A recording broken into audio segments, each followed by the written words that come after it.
నువ్వు ఈ దేశంలో ఉన్న భర్తలందరికీ ఒక రోల్ మోడల్ కావాలి. నువ్వు రోల్డ్ గోల్డ్వి కాదు, 24 క్యారెట్స్ గోల్డ్ అని వీళ్ళందరికీ తెలియాలి. అప్పట్లో సీతాదేవి స్వయంవరం జరిగింది, ఇప్పుడు నీకు జరగబోతుంది.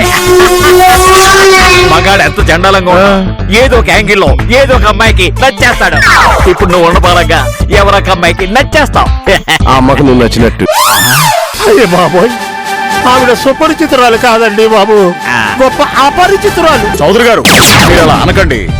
ఆవిడ 64 కళ్ళు ప్రదర్శిస్తే అష్టదిక్కులు మూసుపోవటం మాట దేవుడెరుగు, మా నవరంధ్రాలు మూసుపోవటం గ్యారంటీ. అంత మాట అనకారునా, నేను కూడా పెద్ద మనిషి అవ్వాలని కోరుకుంటున్నాను. పెళ్ళైన వాళ్ళకి ఫ్యామిలీ పర్సన్స్ కి బెనిఫిట్స్ ఉన్నాయి ఓకేరా, మరి మాలాంటి ఇంగ్లీష్ బ్యాచులర్స్ కి తెలుగు బ్రహ్మచారులకు ఏంటి? కరెక్టే. ఆదివారం పూట గర్ల్ ఫ్రెండ్స్ ఉన్నోళ్ళు ఏం చేస్తారు? గర్ల్ ఫ్రెండ్స్ తీసుకుని షాపింగ్ కి, సినిమాలకి, రెస్టారెంట్ కి వెళ్తాం. అదే గర్ల్ ఫ్రెండ్స్ లేనోళ్ళు బాయ్ ఫ్రెండ్స్ తో బార్లకి, సినిమాలకి, రెస్టారెంట్లకి వెళ్తాం కదా. గర్ల్ ఫ్రెండ్స్ తో షాపింగ్కి వెళ్ళామనుకో బిల్లు మనమే కట్టాలి. సినిమాకి వెళ్ళామనుకో టికెట్లు మనమే తీయాలి. ఇంటర్వెల్ లో కూల్ డ్రింక్స్ అంటారు, స్నాక్స్ అంటారు. రెస్టారెంట్ కి వెళ్ళామనుకో ఫుల్ గా పీకల దాకా మింగేసి హాస్టల్లో ఫ్రెండ్స్ ఉన్నారే పార్సిల్స్ కట్టించుకొని తీసుకెళ్తానే అని పట్టుకుపోతారు. కనీసం టిప్ కూడా పే చేయరు. కింద పార్కింగ్ లో 10 రూపాయలు కూడా డబ్బులు ఇవ్వరు. అందుకే బాయ్ ఫ్రెండ్స్ ఉన్నోళ్ళు హ్యాపీ. ఏం హ్యాపీ? నీ బంధు హ్యాపీ. ఒకడు బార్కి తీసుకెళ్తే ఇంకోటి రెస్టారెంట్ కి తీసుకెళ్తాడు, మరొకడు సినిమాకి తీసుకెళ్తాడు. ఈ డబ్బు గనక గర్ల్ ఫ్రెండ్ ఖర్చు పెట్టామనుకో అది వెళ్ళేటప్పుడు కిస్సో హగ్గో ఇస్తుంది. అదే ఈడికి ఖర్చు పెట్టామనుకో ఫైనల్ గా వెళ్ళేటప్పుడు షేకండ్ ఇస్తాడు. ఆదివారం గర్ల్ ఫ్రెండ్ తో వెళ్ళకపోతే అది ఇంకో బాయ్ ఫ్రెండ్ తో జెండా ఎత్తేస్తదే. దానికి కూడా ఓ రెమెడీ ఉంది. ఏంటి? ఈ పార్టీలో మీ గర్ల్ ఫ్రెండ్స్ అంతా పాలు పంచుకోవచ్చు. ఏంటి పాలు ఒక్కటేనా? ఫుడ్ లేదా? అదిరిపోయే ఫుడ్ ఐటమ్స్ ఉన్నాయి. బీర్లున్నాయి, బిర్యానీలు ఉన్నాయి, కిక్కిచ్చే కాక్టైల్స్ ఉన్నాయి. తాగొచ్చు, ఓగొచ్చు, వాగొచ్చు. అయితే నాకు ఓకే.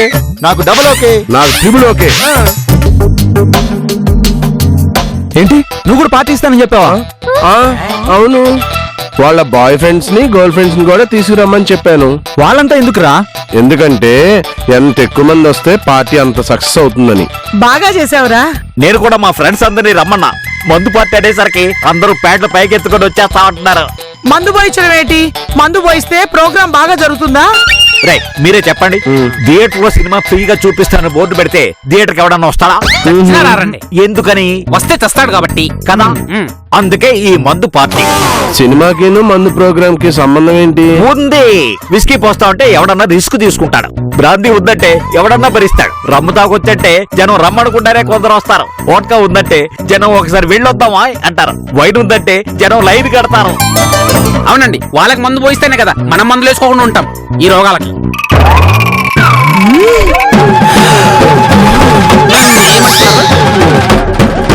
ఇంతకీ నువ్వేం చెప్పి చచ్చావు?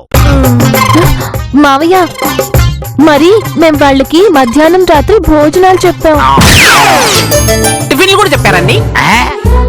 2 పూట్ల భోజనాలు టిఫిన్ అంటే మినిమం 20,000 అవుతుంది. మీరేం చెప్పి చచ్చారా? సేమ్ టు సేమ్ నువ్వు చెప్పినట్టే చెప్పాం. రిటర్న్ గిఫ్ట్స్ కూడా ఇస్తామని చెప్పాం. నేను సేమ్ టు సేమ్ అమ్మ చెప్పినట్టే చెప్పాను. ఇవన్నీ చేయాలంటే మినిమం ఒక 60,000 అవుతాయి. 60,000 కావాలంటే 5,000 ఇస్తాను. నేను అందులో సగం ఇస్తాను. నేను 50 రూపాయలు ఇస్తాను.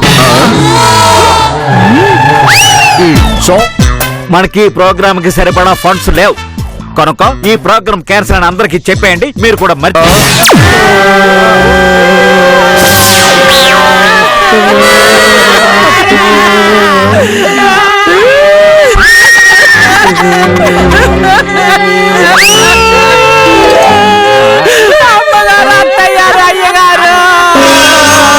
కావాలంటే 25 రూపాయలు నేను ఇస్తాను అయ్యారు. ఈ ప్రోగ్రామ్ ఆపకండి. అది హర్ట్ అయినా బెట్టు చేసిన ఈ ప్రోగ్రామ్ జరగదు. అయితే ఓ పని చేయండి. ఏంటది? ఈ ఆదివారం అందరూ ఇంట్లో ఉంటానని నాకు మాట ఇవ్వండి. మా వాళ్ళ కాదు, మేము ఉన్నాం. నా వాళ్ళు కూడా కాదు. అది కష్టం కదా. అంటే మా చెల్లెమ్మ చెప్పిన దానికి ఒప్పుకోండి. ఓ కష్టాన్ని వదిలించుకోవాలంటే ఇంకో కష్టాన్ని భరించాలి. కాదు మరి ఏంట్రా భరించేది? ఈ అడి చెప్పినందుకు బండరాయితో నీ బుర్ర పాల్గొంటాలి. నీకు కష్టంగా ఉంటే నాకు నిష్ఠూరం ఏంటి చెల్లెమ్మ, ఇంక ఈ విషయం మర్చిపో. చెల్లెమ్మ అని చెవులో అమృతం పోసినట్టు పిలిచావు. నాకే నీలాంటి ఓ అన్నయ్య ఉంటే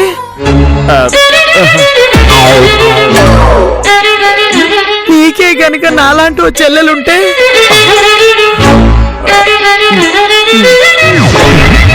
నీ చెల్లెలి కోరిక తీరకుండానే ఇలాగే మధ్యలో వదిలేస్తావా?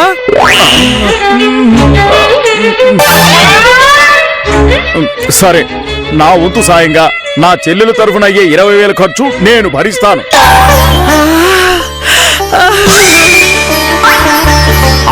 అంటే ఏంటి బావా? తోట పుట్టిన చెల్లెలు కోరిక తీర్చి దాని చేయి పట్టుకొని జీవితాంతో నడిచే బావడు వదిలేస్తావా? బావంటే బాగు కోరేవాడు అంటారు, నాకేమాత్రం హెల్ప్ చేయలేవా? పెళ్లి చేసి కాళ్ళు కడిగి చేతులు దులిపేసుకుంటావా? నా ఖర్చులు నువ్వు భరించలేవా? నా చెల్లినేమన్నా ఊరికే చేసుకున్నావా? పెళ్లిలో కట్నం ఇచ్చాగా. అలక పాన్పు మీద మోటార్ సైకిల్ ఇస్తా ఉన్నావు, ఇచ్చావా? నీ పర్సనాలిటీకి మోటార్ సైకిల్ ఇస్తే గాలిలో లేచిపోతావు. నీ సేఫ్టీ కోసమే మోటార్ సైకిల్ ఇవ్వలేదు. అయితే దానికి బదులుగా ఈ ప్రోగ్రామ్ లో నా ఖర్చులు నువ్వు పెట్టుకో. నేను పెట్టనంటే నువ్వు ఉన్న పొలాన్ని ఇప్పుడే మీ చెల్లిని కట్టుబట్టలతో ఇంటికి తీసుకెళ్ళిపో. అన్నయ్య, ఈ వయసులో నేను కట్టుకున్న మొగుడిని వదిలేసి పుట్టింటికి రాలేనంటే రాలేను. అది నీకు గౌరవం కాదు, నాకు మర్యాద కాదు. సరే, నీ కోసం కాకపోయినా నా చెల్లెల కోసం ఒప్పుకుంటున్నాను. నీ వంతు ఖర్చు కూడా నేనే భరాయిస్తాను. అంతేలే మావయ్య, నీ చెల్లెలు పెళ్ళైపోగానే బాధ్యత తీరిపోయిందా?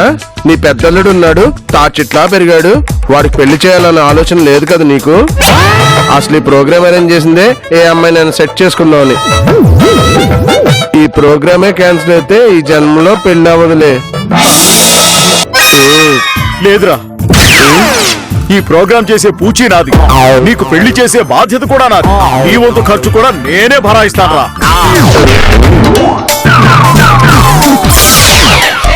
అంతే మావయ్య, అంతే.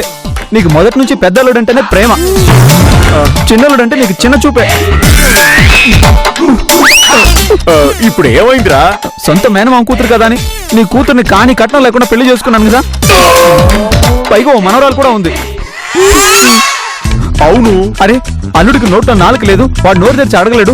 వాడికి ఏం కావాలో, వాడి కోరికలేంటో తెలుసుకుందామని ఎప్పుడైనా అనుకున్నారా? అట్లీస్ట్ ఆలోచించారా? సరేరా, నేను అనుకోలేదు, ఆలోచించలేదు. కనీసం నువ్వైనా అడగొచ్చు కదా. నువ్వు అడిగితే నేను కాదంటానా లేదంటానా? అయితే ఈ ఫంక్షన్ లో అయ్యే నా ఖర్చు కూడా నువ్వే భరించాలి. సరే, నీ ఖర్చు కూడా నేనే భరాయిస్తాను. దానికి ఇంత ఫీల్ అయిపోవాలా? నా చెల్లెలు కాపురం గురించి నేను ఆ మాత్రం చేయలేనా? ఆ చెక్కు బుక్ ఇవ్వు. ఇవ్వరా?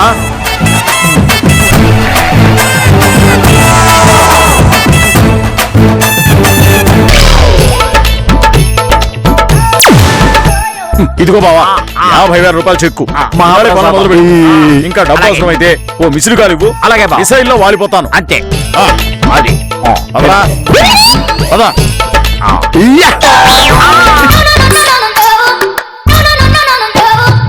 ఏంటండి మీరు ఏం చేస్తున్నారో మీకు తెలుసా? ఏం చేశానురా? నా చెల్లెలు కాపురం గురించి ఓ 50,000 చెక్కు త్యాగం చేశాను.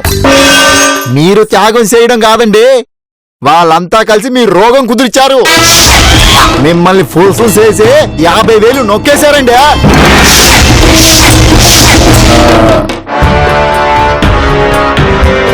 పోతే పోయేలేరా 50,000. రివెంజ్ తీర్చుకోవడానికి ఓ రీజన్ దొరికింది. ప్రపంచంలో పగిచ్చే కిక్కు మరేది ఇవ్వదరా. చూడు, చూస్తూనే ఉండు. పబ్లిసిటీ చేసి 10 మందిలో వాళ్ళ పరువు తీస్తాను.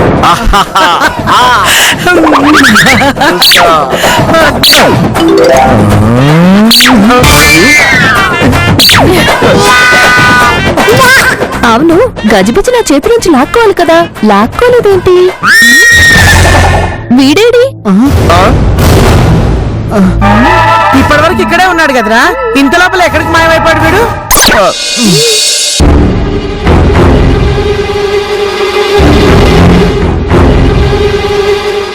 ప్రియమైన అమ్మ నాన్నలకు నీ కుమారుడు రాస్తున్నా చివరి ఉత్తరం.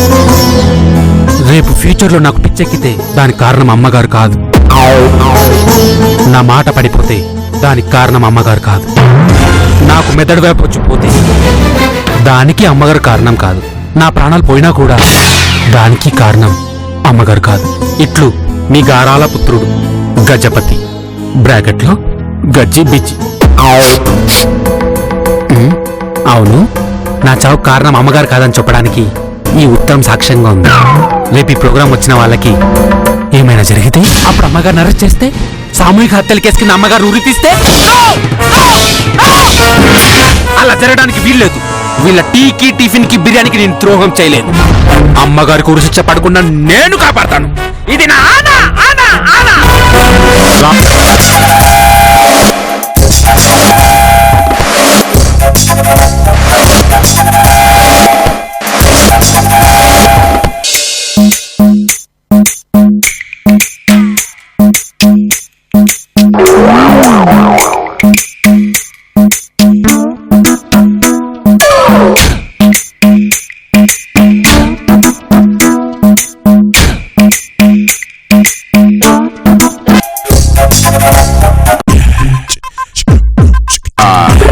ఏంటమ్మా పేపరు కొంపదీసి నెట్ లో నాకు సంబంధాలు చూస్తున్నావా? కాదురా, ఆ? ఇది నా 64 కళల లిస్టు. ఇప్పటి నుంచి ప్రాక్టీస్ చేస్తే అప్పటికి పర్ఫెక్షన్ వస్తుంది. కరెక్టే. కరెక్టే అనడం కాదు, దానికి మీ అందరి కోఆపరేషన్ కావాలి. అందుకే కదా మేమంతా ఎంత కష్టపడుతున్నాం. చెప్పు ఇంకేం చేయాలి? మీరంతా ప్రేక్షకులుగా నేను డెమో ఇస్తాను. ముందుగా వెనక నుంచి అట్టించి నరుక్కొనొద్దాం. అంటే మమ్మల్ని అందరినీ నరికేస్తావా? అబ్బా అది కాదురా, నా ప్రాక్టీస్ 64 కళ నుంచి స్టార్ట్ చేస్తాను అంటున్నాను. 64 కళ అంటే ఔషధ సిద్ధి. Yes!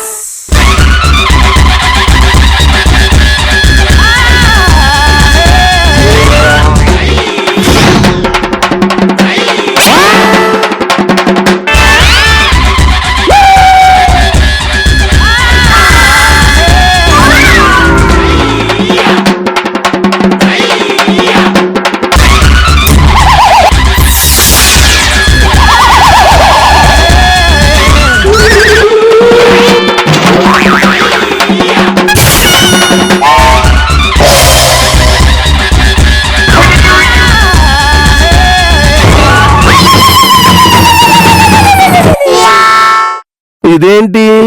కేశం వర్ధిని ముద్ద. అంటే మసాలా ముద్ద? ఛీ! మసాలా కాదురా, ఇది తలకు పట్టిస్తే జుట్టు పెరుగుతుంది. ఓ, అంటే ఇప్పుడు ఇది నీ తలకు రాసుకుంటావా? ఛీ, ఛీ, ఛీ, ఛీ! నీ తలకు రాస్తానురా. ఒరేయ్ తల ఇలా పట్టు.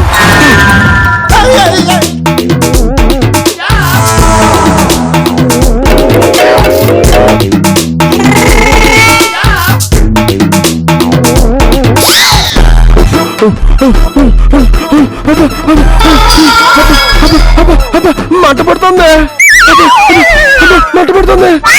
అంటే నీ కేశరంధ్రాలు తెచ్చుకుంటున్నాయన్నమాట. అందులో నుంచి నీ కేశాలు పొడుచుకుంటూ వస్తాయి. పొడుచుకు రావడం కాదు, నా ఒంట్లో నుంచి పొగలు సెగలు వస్తున్నాయి. ఆ పొగలు సెగలు పోవడానికే 63వ కళ వాడతాను. అదేంటి? మంత్రసిద్ధి అంటే ఇప్పుడు మంత్రం వేస్తావా? అవును. అమ్మా అమ్మా, ఒక మంచి మంత్రం వేసి నాకు పెళ్ళేదట్టు చేయవే. చానర్మై. అదేంటి అలా అన్నావు?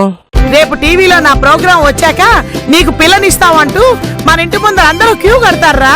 దానికి మంత్రం ఎందుకు? మరి ఈ మంత్రం ఎందుకు? నీ మంట పోగొట్టడానికి.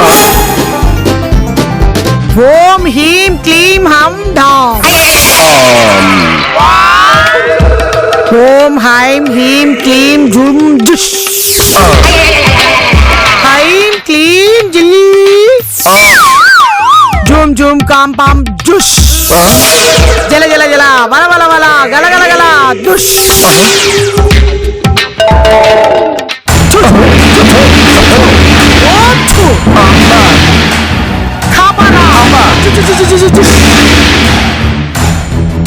జప. ఓ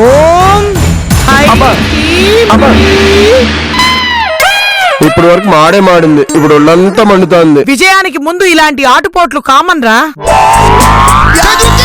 ఎలాగైనా ఈ టార్చర్ నుంచి మనం తప్పించుకోవాలి.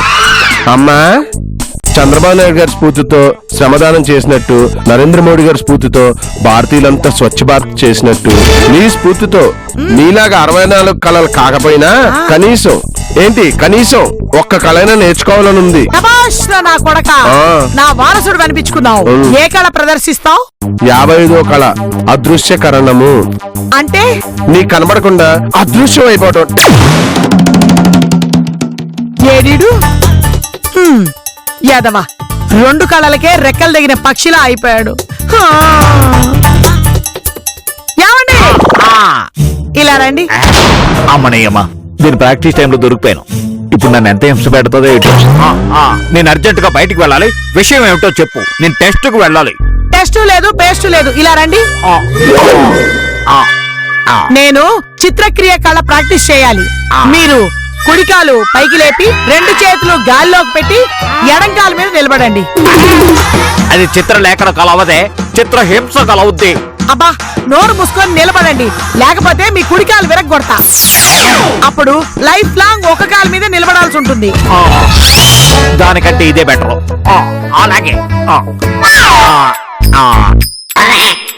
కదలద్దు.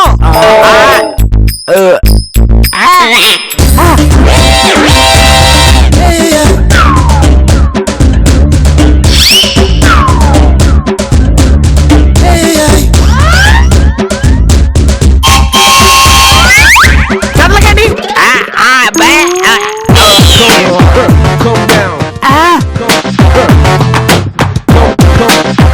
కదలొద్దని చెప్పానా? కదలకండి, నవ్వండి. రాసుకోండి. రేపు రాబోయే ఆదివారం మా ఫ్లాట్స్ లో ఎలాంటి అరాచకాలు జరిగినా, ఎలాంటి ఘోర కృత్యాలు జరిగినా, ఎవరికి ఏవైనా, సునామీలు వచ్చినా, సూసైడ్లు జరిగినా, మర్డర్లు జరిగినా, మారణ హోమాలు జరిగినా, మాన భంగాలు జరిగినా,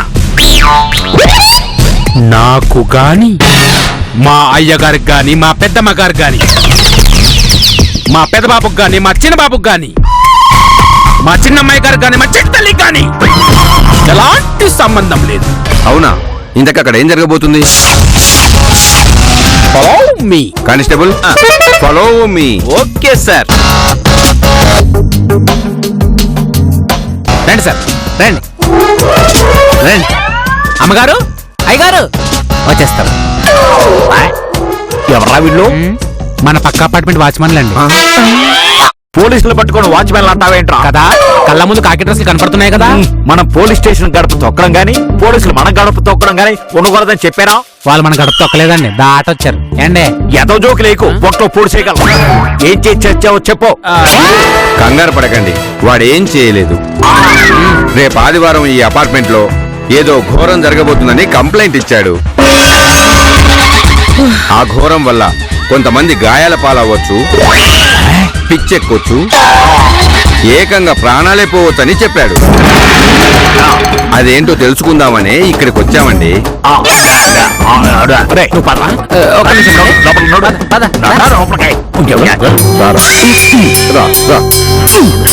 ఏం చెప్పొచ్చావురా?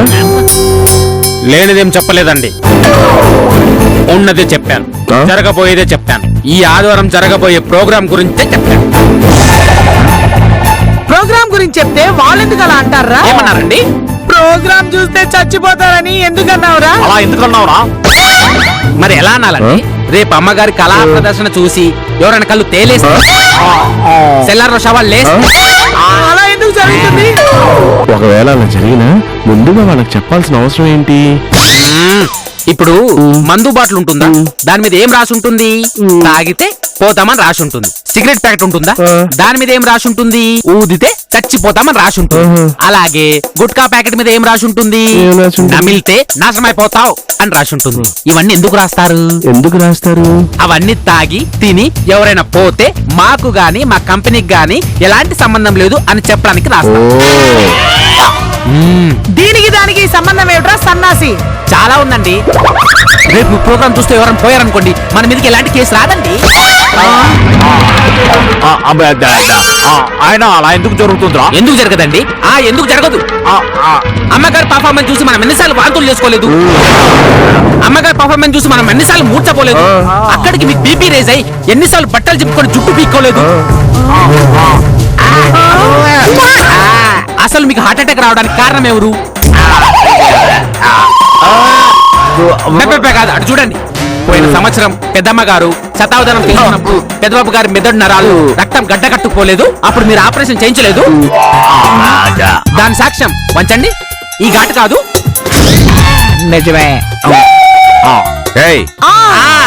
మేము ఇక్కడుంటే మీరంతా అక్కడ గుంపుగా చేరి గుసగుసలే.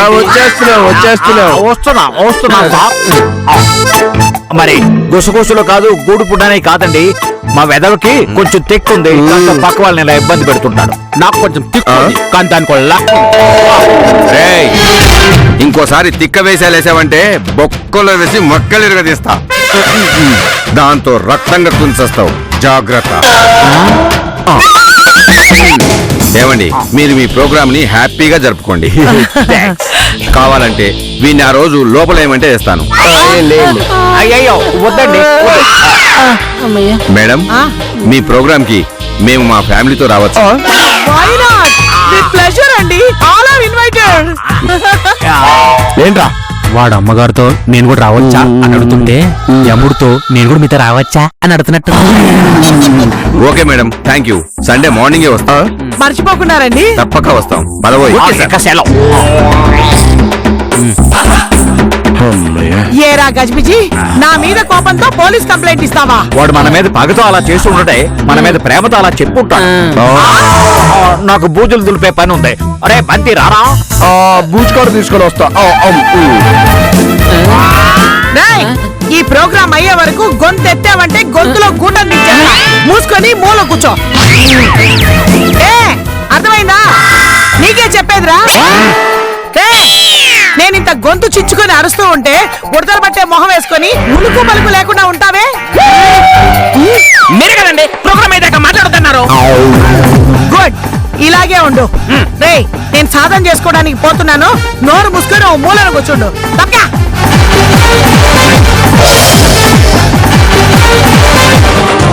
ఆ శక్తి అడుగుల శబ్దానికి ఉరుములు మెరుపులు పారిపోవడం ఖాయా.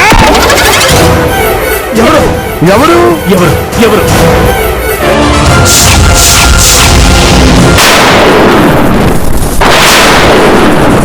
శరణు శరణు శరణం సాయినాథ శరణం.